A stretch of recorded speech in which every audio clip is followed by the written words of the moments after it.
Je lui ai dit un jour, je lui ai dit, écoutez, je ne vous pense pas innocent. Je ne pense pas non plus que vous soyez le monstre que l'on décrit. Vous êtes un personnage tragique de notre temps.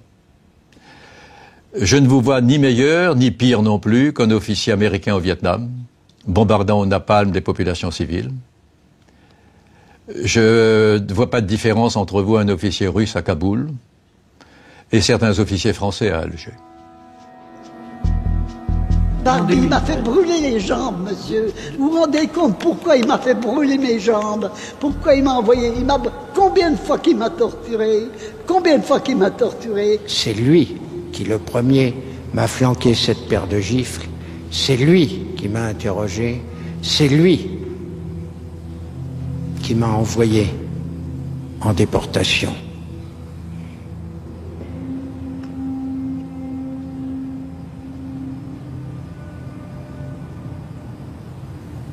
Barbie a toujours dit qu'il s'occupait uniquement des résistants et des maquisards. Ça veut dire des ennemis de l'armée allemande. Je demande, les enfants, les 44 enfants, c'était quoi? C'était des résistants? C'était des maquisards. Qu'est-ce qu'ils étaient? C'était des innocents.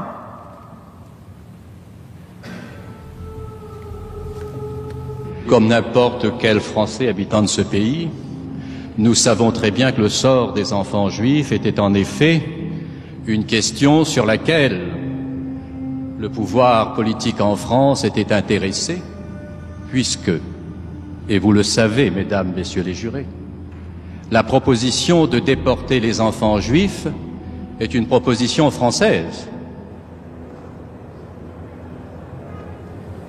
J'ai vu une tête qui émergeait. Je me suis rendu compte que c'était mon père. On s'est fait un signe de la main. Un Allemand m'a dit, c'est ton père? J'ai dit oui. Il m'a dit, va l'embrasser. Il a fait signe à mon père de venir.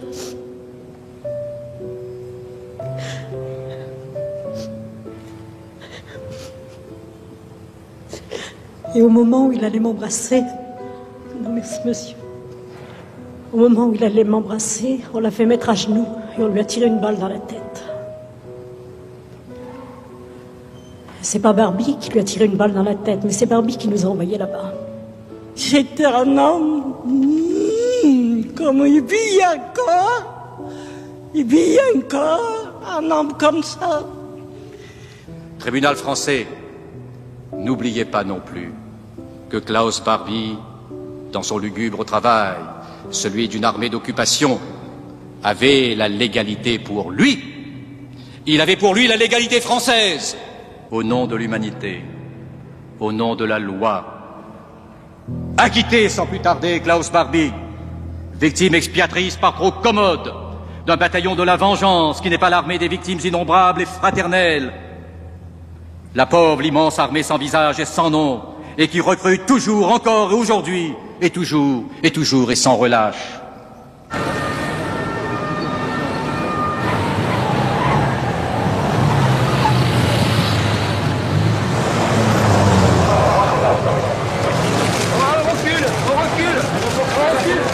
Dans quelques instants, la Cour et les jurés vont se retirer pour délibérer.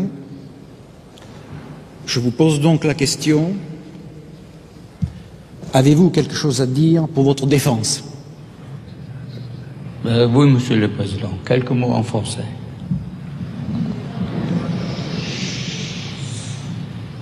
Je n'ai pas commis la rafle des yeux. Je n'ai eu jamais le pouvoir de décider des déportations. J'ai combattu la résistance, que je respecte, avec dureté. Mais c'était la guerre, et la guerre, c'est fini. Merci. Ainsi. Les débats sont terminés.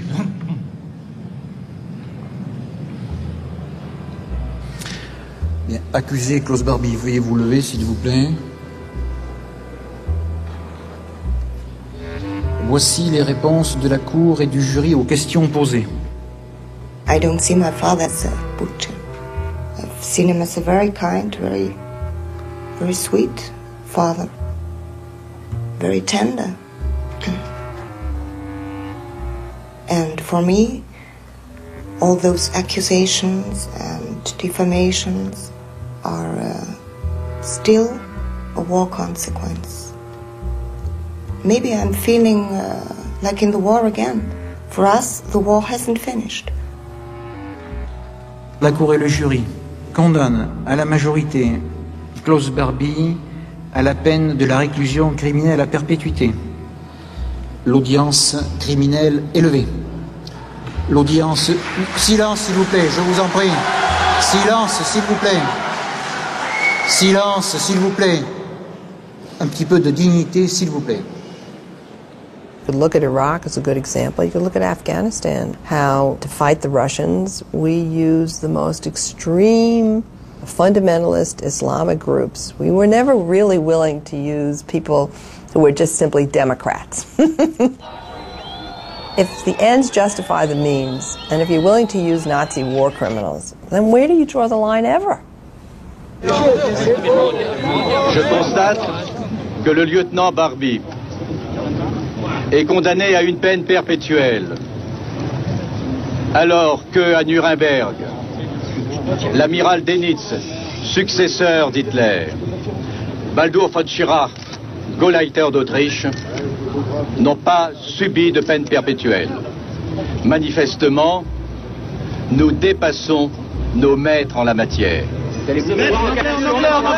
States and governments do hire people to do horrible things, torture, interrogation, sometimes murder, and they hire them on the basis that they can be denied or dropped. I didn't feel pity for Barbie. I felt a disgust with the established world, the world of states and governments. Barbie was entitled to say, you all needed me, and yet now here I am in this court alone. There's a hypocrisy here, and I felt that.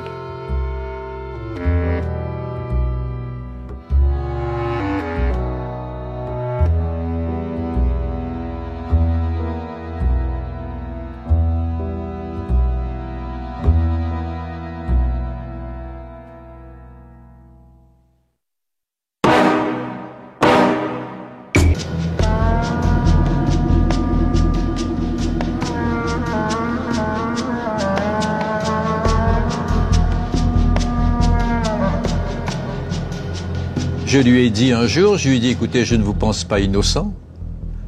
Je ne pense pas non plus que vous soyez le monstre que l'on décrit. Vous êtes un personnage tragique de notre temps. Je ne vous vois ni meilleur, ni pire non plus qu'un officier américain au Vietnam, bombardant au napalm des populations civiles. Je ne vois pas de différence entre vous et un officier russe à Kaboul et certains officiers français à Alger. Barbie m'a fait brûler les jambes, monsieur. Vous vous rendez compte pourquoi il m'a fait brûler mes jambes? Pourquoi il m'a envoyé? Combien de fois qu'il m'a torturé? Combien de fois qu'il m'a torturé? C'est lui qui, le premier, m'a flanqué cette paire de gifles. C'est lui qui m'a interrogé. C'est lui qui m'a envoyé en déportation.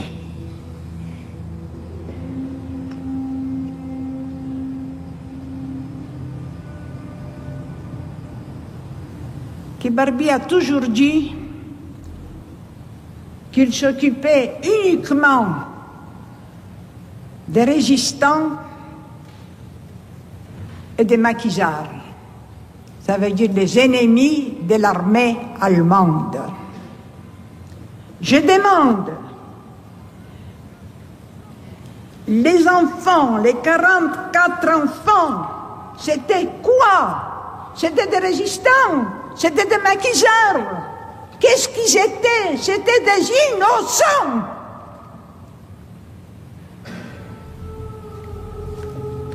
Comme n'importe quel Français habitant de ce pays, nous savons très bien que le sort des enfants juifs était en effet une question sur laquelle le pouvoir politique en France était intéressé, puisque, et vous le savez, mesdames, messieurs les jurés, la proposition de déporter les enfants juifs est une proposition française. J'ai vu une tête qui émergeait. Je me suis rendu compte que c'était mon père. On s'est fait un signe de la main. Un Allemand m'a dit, c'est ton père? J'ai dit oui. Il m'a dit, va l'embrasser. Il a fait signe à mon père de venir.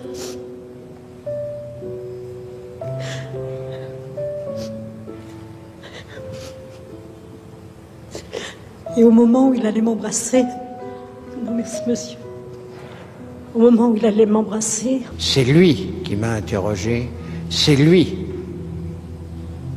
qui m'a envoyé en déportation.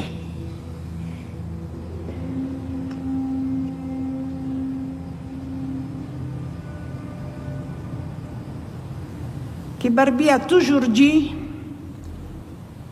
qu'il s'occupait uniquement des résistants et des maquisards. Ça veut dire des ennemis de l'armée allemande. Je demande, les enfants, les 44 enfants, c'était quoi? C'était des résistants, c'était des maquisards. Qu'est-ce qu'ils étaient? C'était des innocents.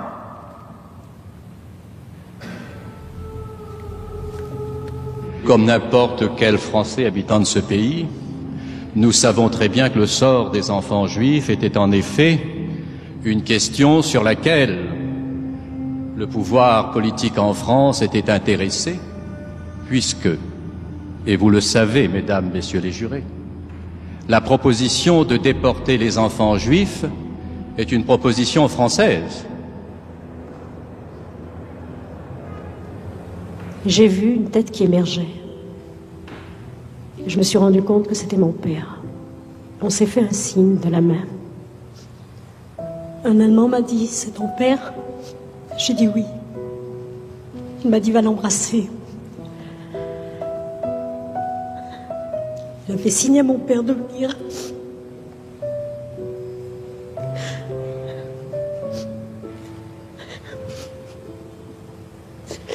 Et au moment où il allait m'embrasser, non merci monsieur, au moment où il allait m'embrasser, on l'a fait mettre à genoux et on lui a tiré une balle dans la tête.